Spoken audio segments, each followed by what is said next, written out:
It's time to take command with former NFL tight end Logan Paulsen and former Commanders beat reporter Craig Hoffman. Take Command Podcast. What's up? What's happening? I'm Craig Hoffman, back from Las Vegas. That is Logan Paulsen. You never left. No, didn't leave. Didn't go anywhere. How was Vegas? Vegas was awesome. We had a tremendous 3 days of radio shows. We had a great time. Got to meet a bunch of people.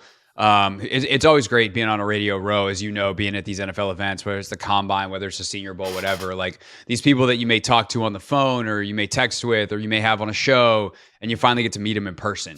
And so that was really fun.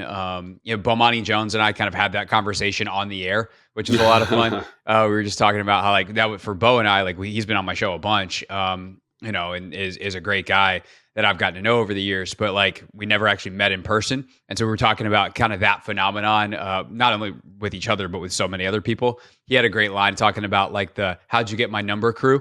Met a lot of those for the record, as we established. Bomani gave me his phone number. But a lot of people you get texts from, you're like, how'd you get my number? When you're, in this business, but that's the fun of a place like Radio Row. So it was a great time, and all of our stuff is on YouTube and in the Hoffman Show podcast feed if anyone wants to check it out. But came back, watched the Super Bowl, talk about that to get things started here, and then we will get into some of the staffing decisions that have been made for the Commanders as Dan Quinn spends some time building out his staff here in DC. But Logan, Patrick Mahomes, what more can you say? Like third Super Bowl win, third Super Bowl MVP. Numbers going into the final. He had 68 yards passing going into that final drive before halftime. He ends with 333, 2 touchdowns. Kelsey had 1 catch for 1 yard in the first half. He has 93 for the game. Just those two figure out ways in big moments to do it again. And here we are with the Chiefs hoisting the Lombardi. Yeah, and that was kind of like the thought going into the week. It's like, here's maybe the best team in football in San Fran in terms of roster, just depth and things like that.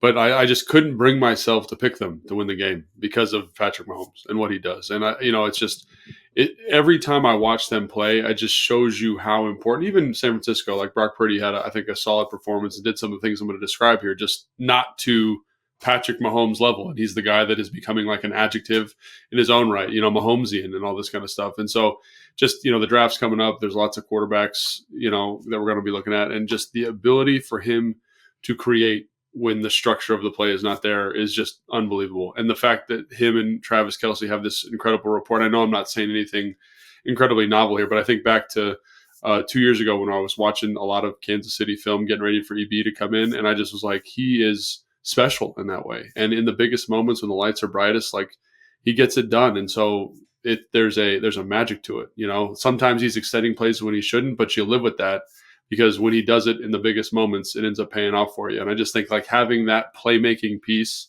is so incredibly vital. And then obviously the chemistry he's got with Travis Kelce in particular is tremendous. So. Yeah, I think what actually winds up getting underrated about Mahomes is what he does on schedule, or how he recreates the schedule at times. And what teams have done over the last couple of years is played a lot more shell against them because they got so terrified of Mahomes deep, and especially when Tyreek was there. But still, a lot of teams play them that way to make sure that they don't get beat over the top because Mahomes is so ridiculous with what he can do with his arm. And the way last night, and I thought Kyle did a great job. I think it was on that fourth quarter drive where they ultimately tie the game. But Kyle called that timeout because Wilks kept putting, as most defensive coordinators do, like, hey, well, let's just play kind of the sticks. And Kansas City is so good at just like run 4 yards, turn around, bang, run 4 yards, turn around, bang. And like they just know in those moments the timing to maximize that play of getting, and it's little, like there's obviously so many sexy plays in the game, but like those types of things, the ability to understand if I get the ball there, now my guys can have a chance to turn and get upfield. Like there isn't this need to throw the ball as far as I possibly can, but always know that I can. And that threat is going to open up a lot of other stuff. And I think that's in a lot of ways the magic of Mahomes and Kelsey is that chemistry is turned up to 10. But you see it with MVS last night. You see it with a bunch of other guys last night where they're just able to get yards. And, specifically in that what ultimately winds up being the game-winning drive. I mean, the clutchness of that is ridiculous. They convert fourth down, multiple third downs. He's 8 of 8. That's the most completions I think he's ever had without a completion on any drive in his career, and it's in overtime to win the Super Bowl. Like, and that's the thing if we were going to talk about it through the lens of other teams, like, I don't know that you can recreate that. I don't know they're chasing that is worth it because he's one of one. Like, he is the guy of this generation. There's one per generation, and he's it. Yeah, no, I think that's 100% right. And I think that's why you're always chasing that elite quarterback. But you said it, man, his composure, like he can do whatever, his ability to understand, he had a hard time with this. What was that, 2 years ago? Kind of everyone started moving to shell and they had a really hard time kind of being patient. And now you see him evolve. And I think that's the thing, like I'm doing all this draft eval stuff and you remember that every player is a projection. And the thing that you cannot project or you want to project the most, in my opinion, is just like what they could be.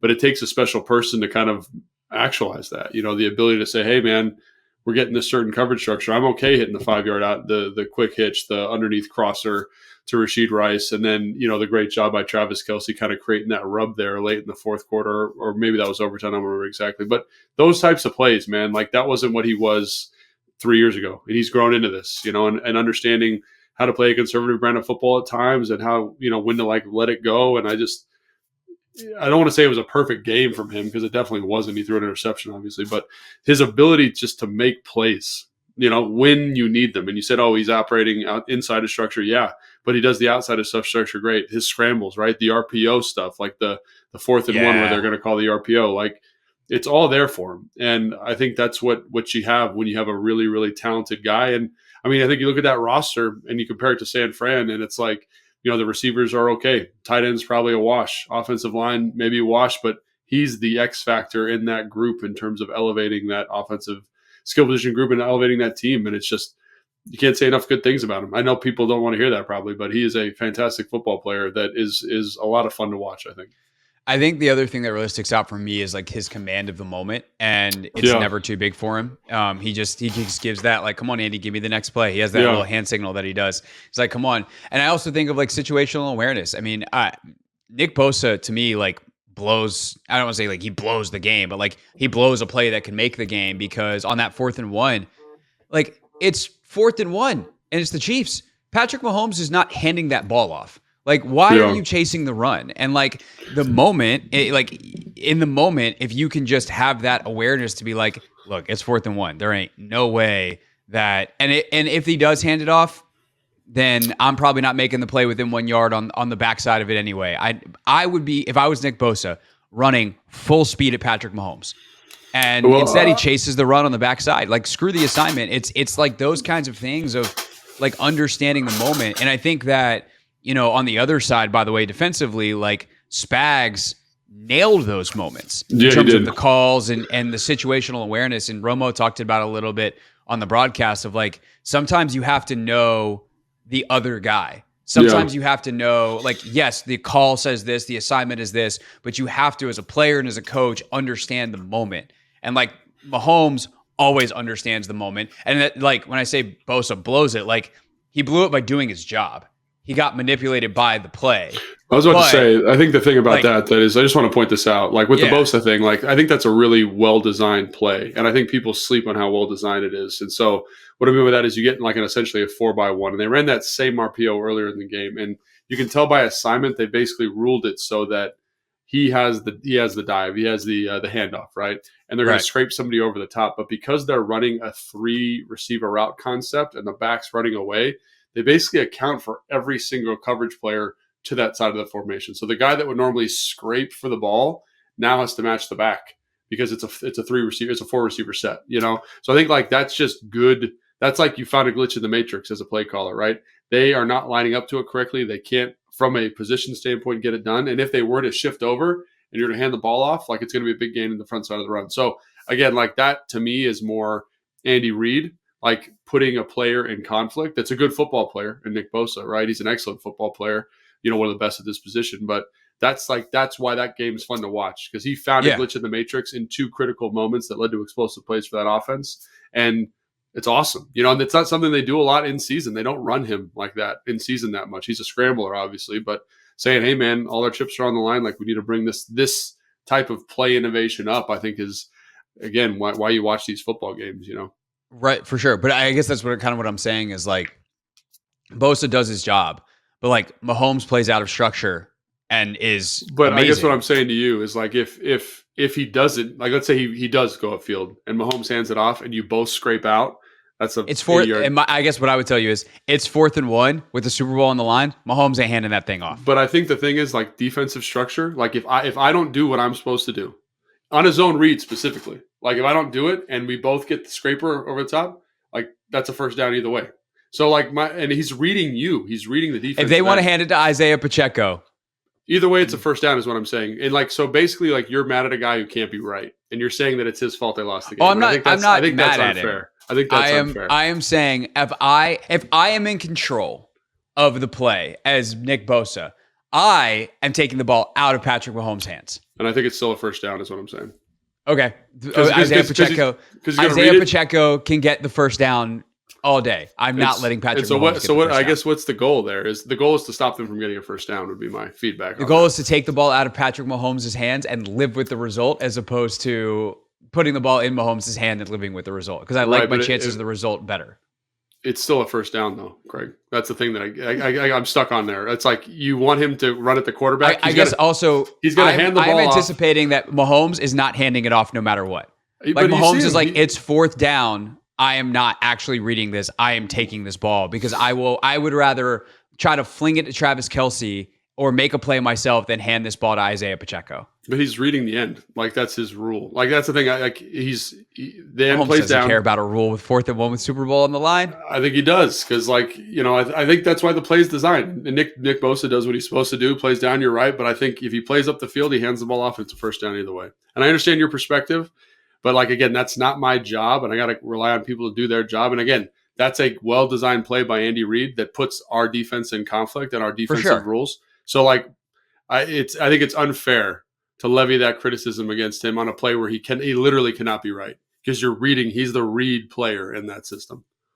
I understand your point.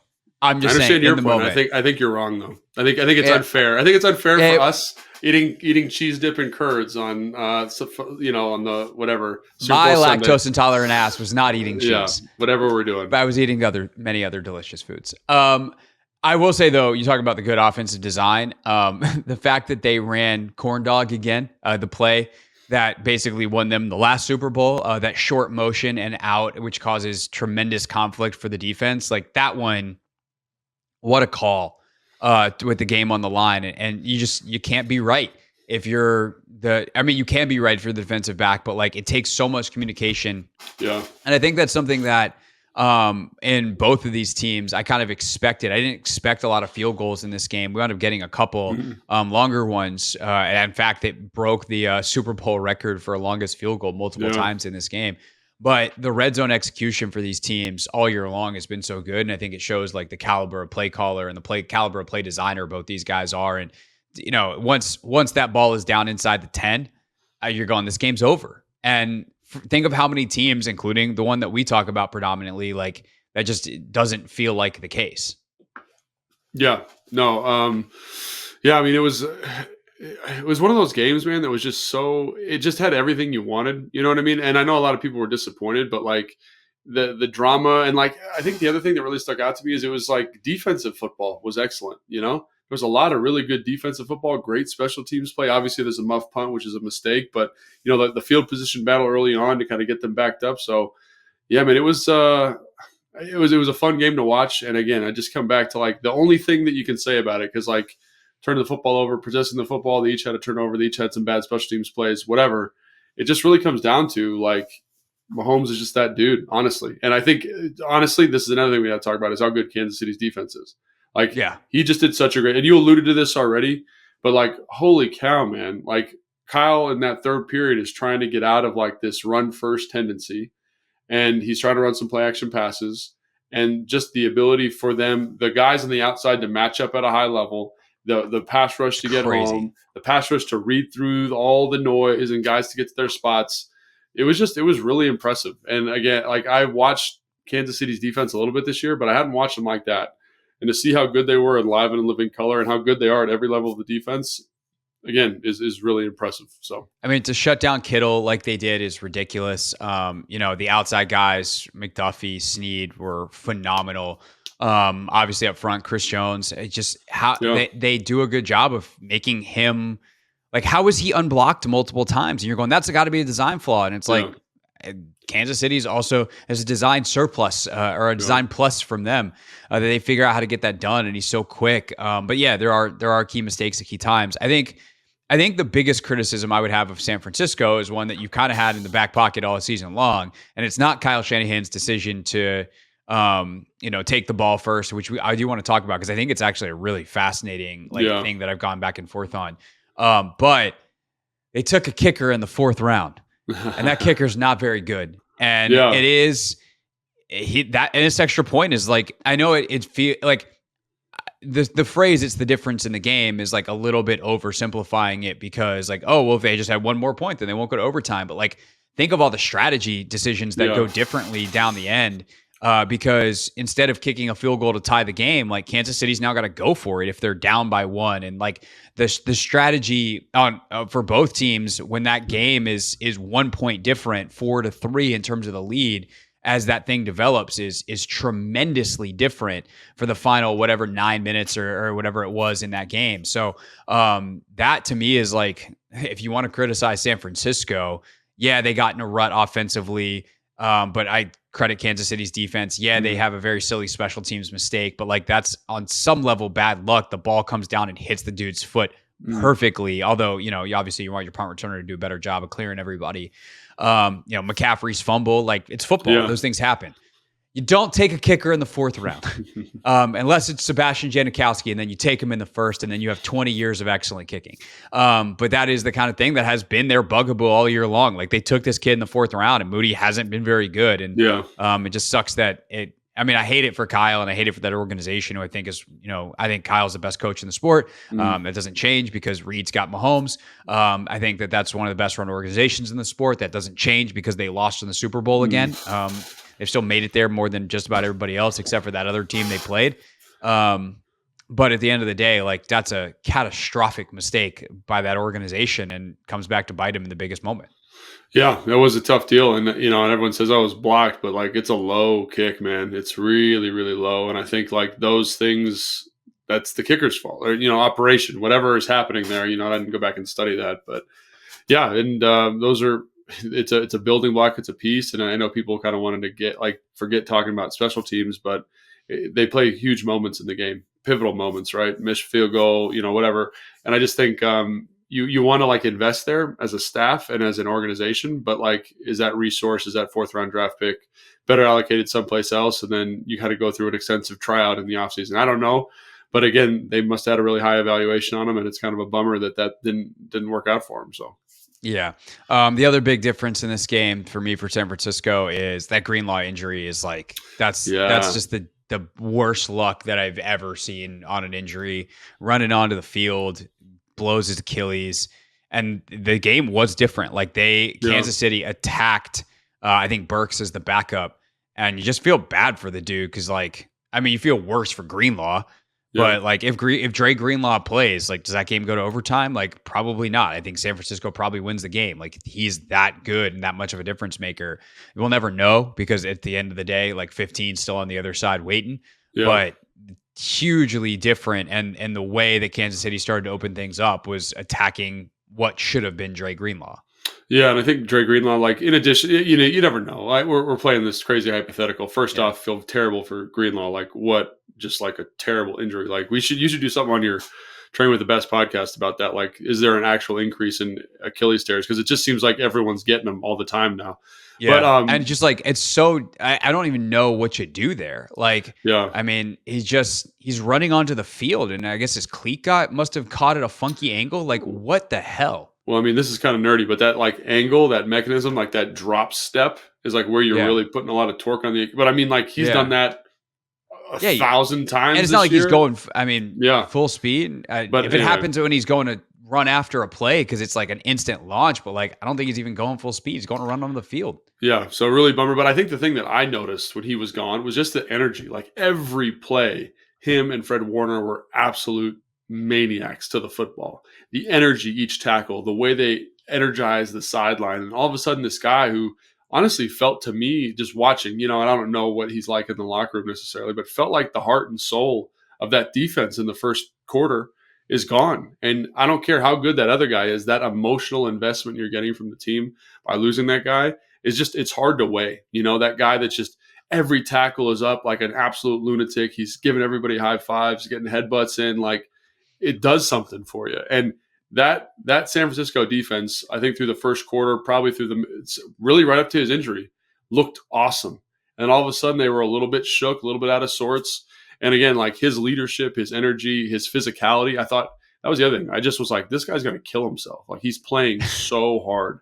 And so, I feel terrible for him. But I do think, like to your point, like his impact on that game up until that injury was pretty dramatic. And it really is terrible that, now he's probably going to miss the majority of next season as well, which is just, it's a dagger for a really good football player and a guy that, I was having a great time watching play a game, playing with like a lot of passion and a lot of love for it. So that's tough. Yeah.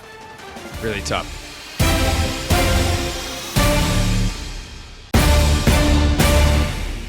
All right. The thing that everyone wants to seem to bring this game down to, which I think is actually kind of silly, is Kyle Shanahan's decision. Yeah. And look, I tweeted about it at the time, but after hearing Kyle talk about it and listening a little bit more, like I understand. So new overtime rules, and then there's a little bit more backstory here, so I'll try to summarize as quickly as I can and not get too long-winded. But new overtime rules went into effect a couple years ago. This is the first time they've actually been applied. It happens to be in the Super Bowl, and basically each team gets a possession, barring a defensive score, safety, pick six, fumble recovery, turn, touchdown on the first possession.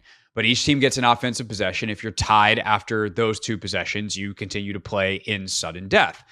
Because there is no data on this, you're reliant on other things. And apparently what Kyle Shanahan said after the game is that his analytics folks had done as many simulations and such as they can, and said that getting the ball first was the better option. That way, if you wind up tied after, whether it's 0-0, 3-3, 6-6, 7-7, after that first period, you get the first shot at sudden death. So getting the ball third was why they made that decision. Now, the additional backstory before we can get into why you agree, disagree, or don't really have a strong opinion on this is the Chiefs had apparently been talking about this since the preseason, that if we ever get in this situation in the playoffs, we are taking the ball second, and if we need to go, if the other team had scored a touchdown, we're going for two and we're ending this game one way or the other.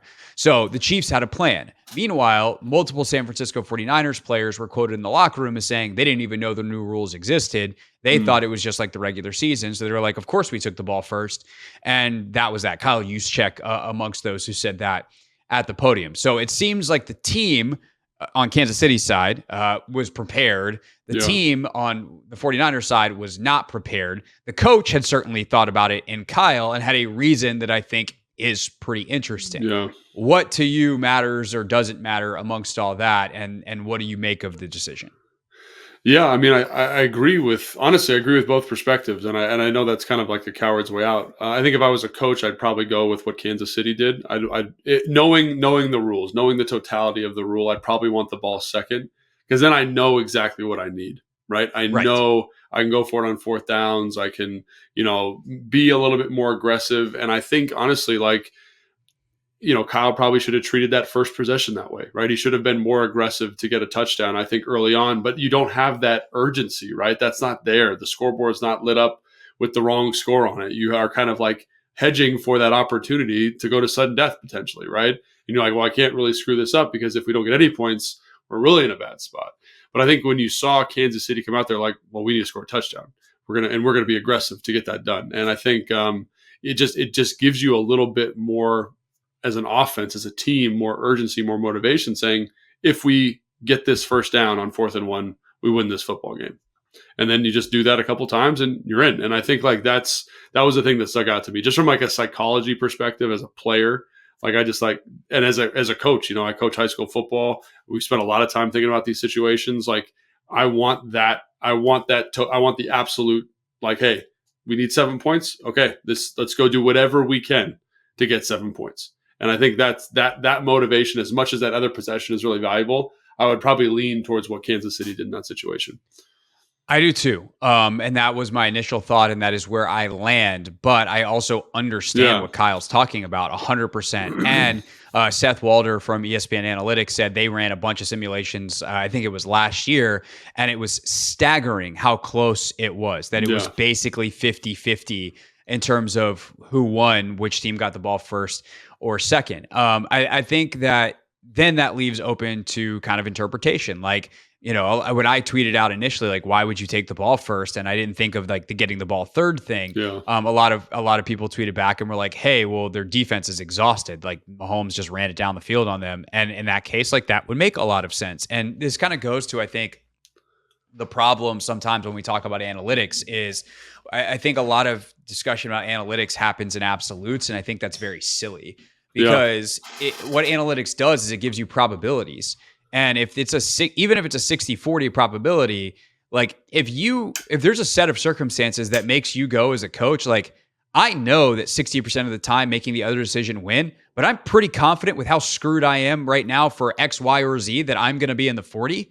Yeah. I might go with the wrong analytic decision. Like if my defense is gassed, I don't want to put them back out there against Patrick Mahomes. Or if, 4th and 1 is a 55-45 proposition, but I've already used my best 4th down play and I'm down 2 linemen, like I might punt instead, or I might kick a field goal. And so these are the things that I think are really tough as a coach.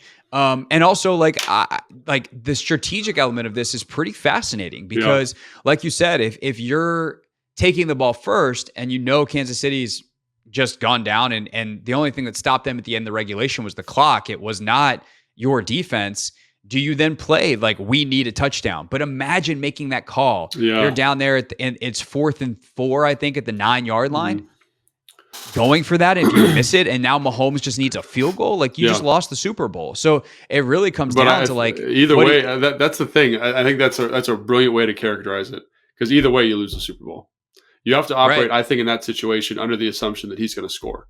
So score a touchdown. So the second you kick a field goal, you lose the Super Bowl. The second you don't go for it, you lose it. I think that's totally fair. And again, like I'm not being critical because like that takes some absolute chutzpah to make that decision. That takes some gall. But I think like that's the way you got to think about it. It's like that's how good that guy is. I don't want to give him anything less than scoring a touchdown. And I think but then do you go for 2? That's where it gets a little bit too. According to my logic, you should, right? You should. Well, because that's the thing is apparently Kansas City would have gone for 2. And by the way, funny wacky bit, the total in this game was 47. 47 and a half, I believe was the total, or 46 and a half, and the touchdown made it 46. And so if there had been that happened in regulation and they have to kick the extra point where you don't do that in overtime, that would have hit the over instead of the under. Wow, I might have the numbers wrong because I don't remember the final score, but that's what happened. I'm sure there's a lot of really pissed off people today. Yeah. But the other thing that comes out to me is like coaching, and like this is something that I think maybe gets better to like this kind of amorphous. We got analytics, we got the numbers over here, and I will say, man, there's something to when the team believes in that thing, right? So like the thing you're talking about, how Kansas City knew we're taking the ball second, we're going to go score a touchdown, and we're going for 2. Like that's the plan. We believe in it. You get better execution. And so to me, that's where the analytics, especially in a 50-50 situation, you've tilted it to your favor, right? Like, for example, like there was, this is something a couple of years ago where it's like in 4th and short situations, it's better to go on 2 because you're giving yourself an opportunity to get a free 5 and then get the first down, right? Does that make sense what I'm saying? Yeah. And so that was a big thing for a while.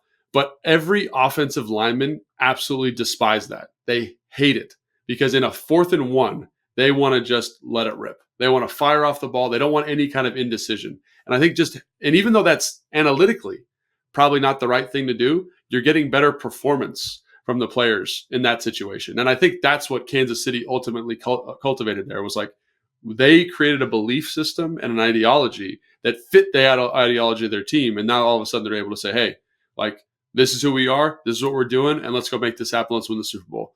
And I think there's a lot of value to that level of preparation that they all knew what they were doing. And it might not, it might have been not analytically supported as the right decision, but God bless it. You better believe those guys are going to make that sucker work because they believed in it. And I think there's something to that is you can't define it with a percentage. And that's where that analytics stuff, I'm a big analytics guy, you're a big analytics guy, gets a little bit fuzzy. Is like, it's not momentum, but it's like this placebo effect of faith in what you're doing that is really, really valuable. To me, I had this conversation a couple weeks ago with Seth Walder on our show, right? Who I just mentioned is the head, or not the head of analytics. He got mad at me for calling him that because he's like, well, I work with a lot of people. I'm just the face of it. So he's the face of ESPN analytics. Analytics he wasn't czar. really mad at. Yeah, he wasn't really mad at me about it. He's like, by the way, just I have to make a correction. So he's kind of the face of ESPN's analytics department, and he's like, if momentum was real, the reason that analytics people tell you momentum isn't real is because then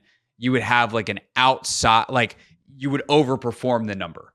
Right. And that's why they say momentum isn't real. I'm like, I don't know. Is it? And it's just kind of accounted for in the numbers because momentum is real at all times. But like, that's a different like hypothetical discussion. But where the two areas where I think analytics can fall short, or like, I don't want to say it's actually one area. It's strategy. And it's like understanding that you're not dealing in absolutes, you're dealing in probabilities. And your job as a coach is to understand which side of the probability you're going to be on. And I think that's where analytics folks tell you, like, you should always do the thing that quote unquote will help you win more.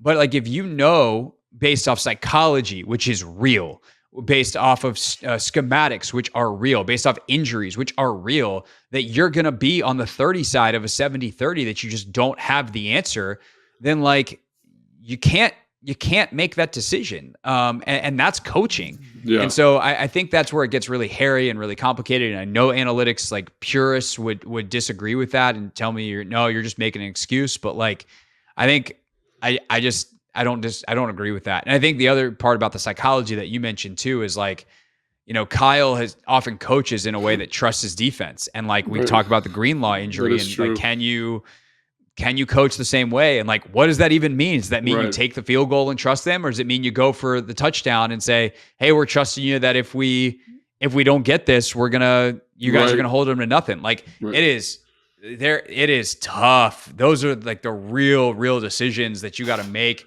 as a coach in the NFL. Like, and I don't think that difficulty of real time, there are no 100% correct answers, has ever been on better display than in overtime last night. Yeah, I totally agree. And that's why it was so fun, man. Cause those were like, you knew those decisions were going to be really impactful down the road. And, but I think that's the thing. I had a conversation with the sports psychologist. I don't know exactly what the person's designation was, but like those seem like the biggest decisions, right? But there was a 3rd and 5 earlier that they missed. There was a holding penalty that got called. There was the fumbles, and so like, even though it seems like these, if you change the sequence of these plays, they just seem more important because they're at the end. But there's all these little moments throughout the game that again lead to more productive offense, lead to you're up by 7 instead of whatever. But I think that the nature of it, I've thought about this a lot, like is a miss in a basketball game in the first quarter the same as a miss as time expires? And it's like points wise, yes. But I think the difference is like you have more chances to correct them. You fumble in the first quarter, you got a chance to make it right. You fumble on the last play of the game, or you miss a kick in the first quarter versus the game winner. 100%. Like you're out of time to make corrections. You're out of time to overcome it. But I think this person's point was if you operated under the principle that every play is the last one, then those other plays are just as impactful. And I think there's some truth to that. We're saying the same thing. We I think that's a good we are human beings. We absorb information in a linear way. So the most recent thing seems the most important. But like as an athlete, you shouldn't think of it that way.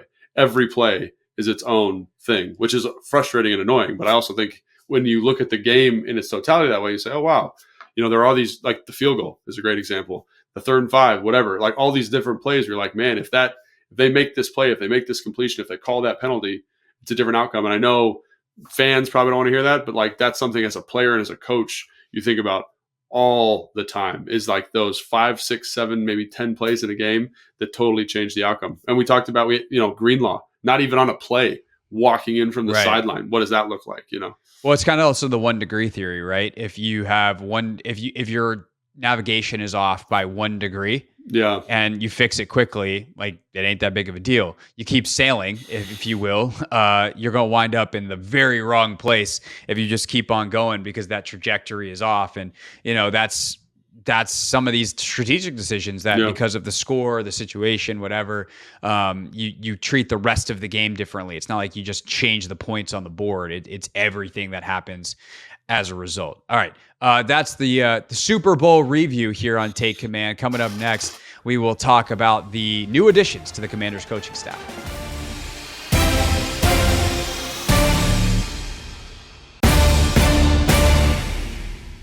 Wrapping up here, our final 10, 15 minutes or so on Take Command. I don't know how much longer it's going to be, Logan, because we haven't done this yet. That's how time works. Exciting. You don't know. We're not on a clock. We're not in overtime. We're in the fourth quarter. I guess we kind of are in overtime in a way. We don't know how much time is left.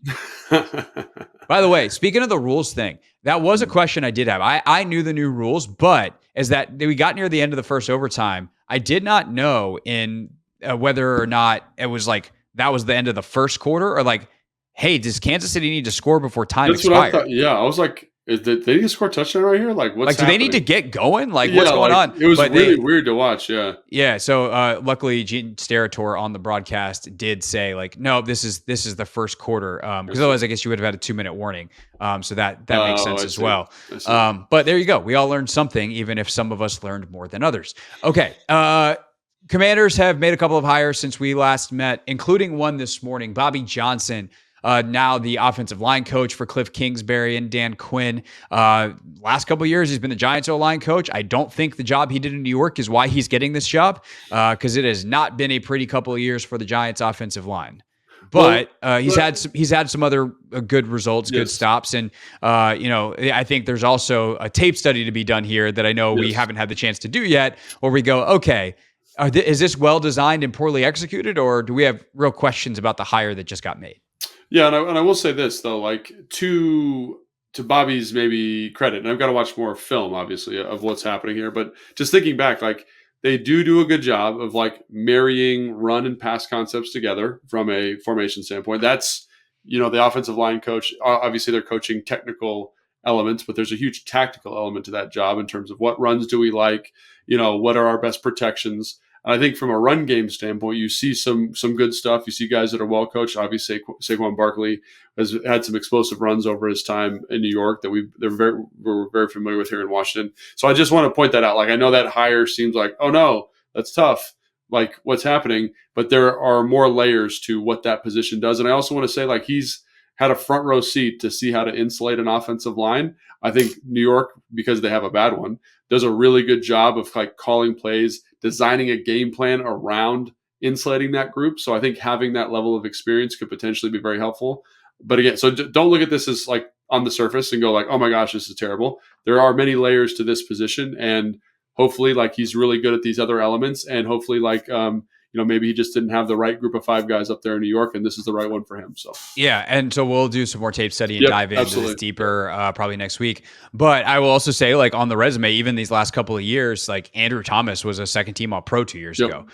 So like young player development got a pretty good notch in his belt on that one. So we'll see. I think to me the bigger concern, and again, this is a concern. This is not a death sentence. This is me expressing out loud just thoughts. Being honest, man. Being honest, right? We're just talking through some stuff. We're just talking. Just a couple of guys talking. The sky's not falling yet. We're just talking stuff. No, it's February. The sky can't fall. Not at least until September. But I think that the concern that I have is exactly mirrored in excitement on the other side of the ball. So on defense, Dan Quinn has hired Joe Witt. Joe Witt's hired some folks, Jason Simmons, who they've all worked together before. They come from the same school of thought. They have personal and professional familiarity. And that's exciting to me. Like, let's get not in the way that Ron Rivera did, where it's like, let's just get the gang that didn't work, get back together. Like, these are guys that have worked together in successful situations. Let's get the continuity of success, right? As opposed to what happened, the ultimate bad example, I've used this a bunch of times on this show and the radio show, is like what happened in Carolina. I think Frank Reich and Thomas Brown and all those guys that got there, there's a lot of good coaches that were offensively in the room last year for Carolina. They hadn't worked together before, and they didn't work together last year. That was a bad group. Yeah. And so I see Cliff hire, keeps Tavita Pritchard. I think Tavita was pretty well reviewed, seemed to be very sought after, seems to be a good coach. Obviously, I think there's some questions about what happened last year, but how much of that was Bieniemy, how much of that was Tavita, how much of that was other people, whatever. Yeah. Tavita seems to be a good coach. I think we think Cliff offensively is a good coach. Bobby Johnson, O-line, but it's a bunch of guys that Got to come Brian together. Johnson, they gotta come together, and I think that can be done. And I think there are some similarities in how these coaches have coached in some various places. But I think one of the reasons that the offense did not go as well as Bieniemy wanted last year was a lack of cohesiveness on staff. Now, he didn't get to pick any of those guys. Cliff at least is picking these guys, but it is something that has to happen. I'll put it that way. No, I 100% agree. And I think because it's like any kind of professional environment, right? You want to be friends or have a functioning working relationship with your coworkers, right? Like if we didn't like each other, this podcast wouldn't be very good, right? Because we wouldn't be able to talk through some stuff. And I think that's what you're looking at here. It's like you're getting guys together that I think that have good resumes in their own right. But it's like, how do they come together? How do they gel?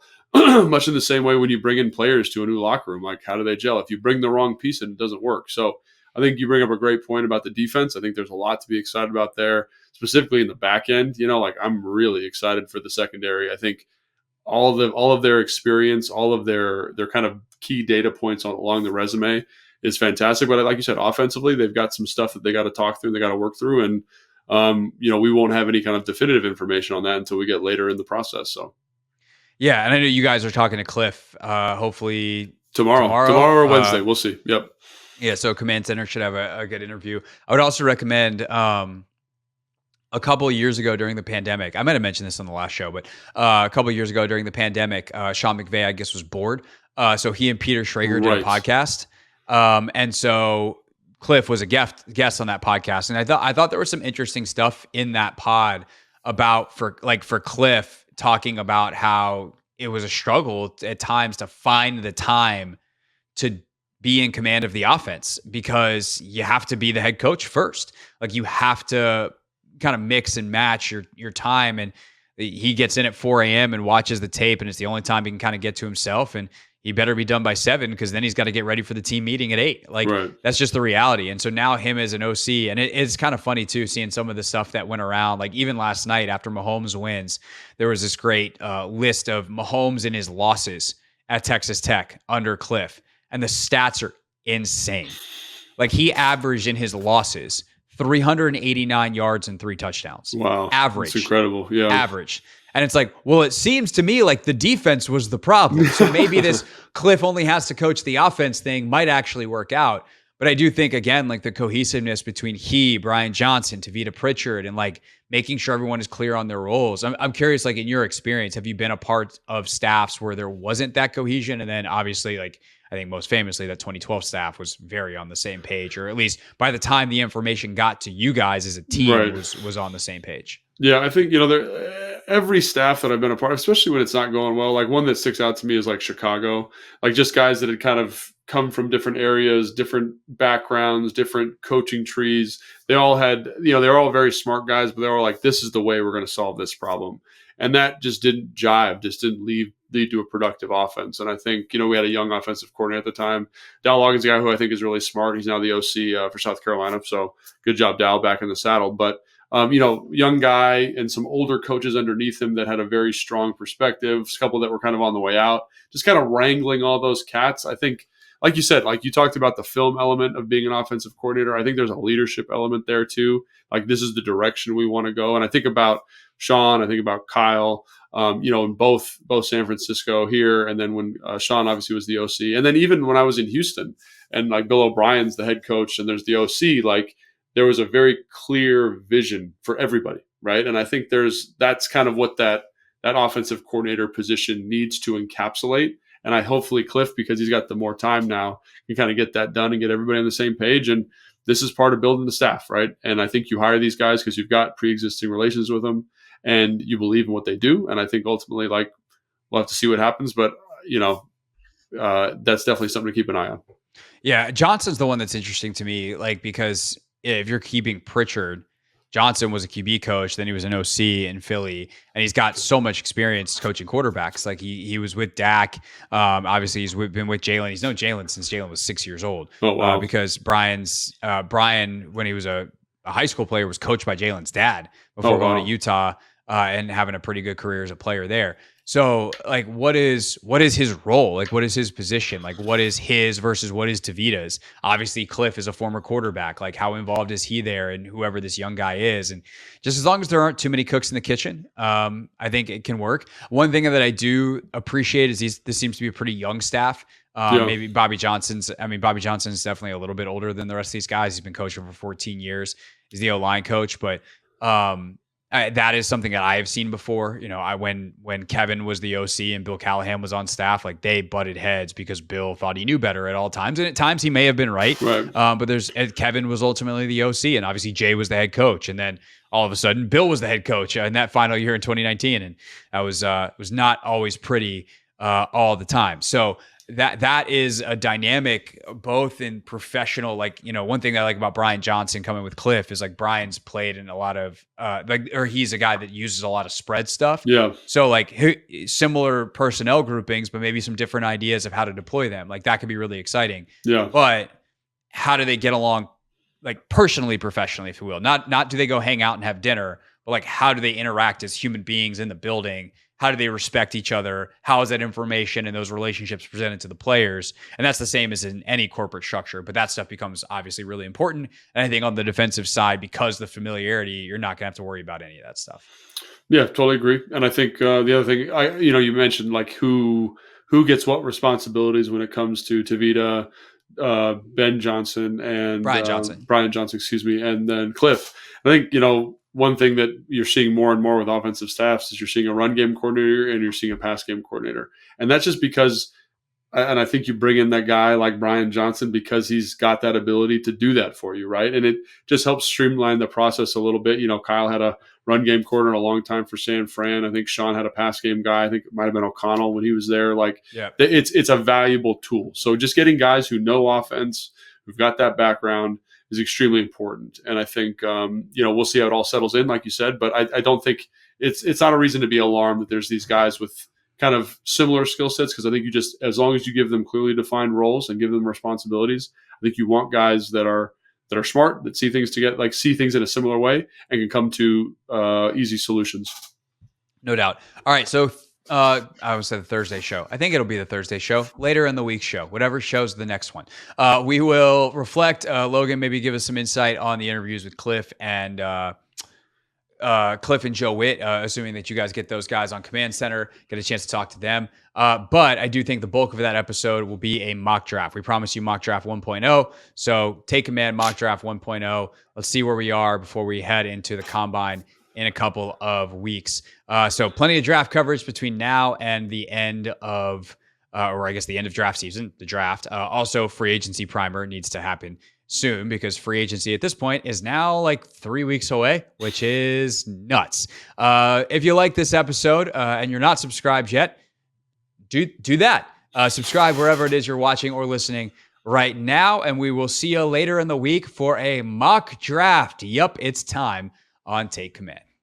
Thanks for watching this clip of Take Command. First, why don't you like it? It lets other people know that it was good, and then they should watch it too. And Logan, we have a new exclusive home for full episodes. We do. 1067 The Fans YouTube page. Go check it out and please subscribe.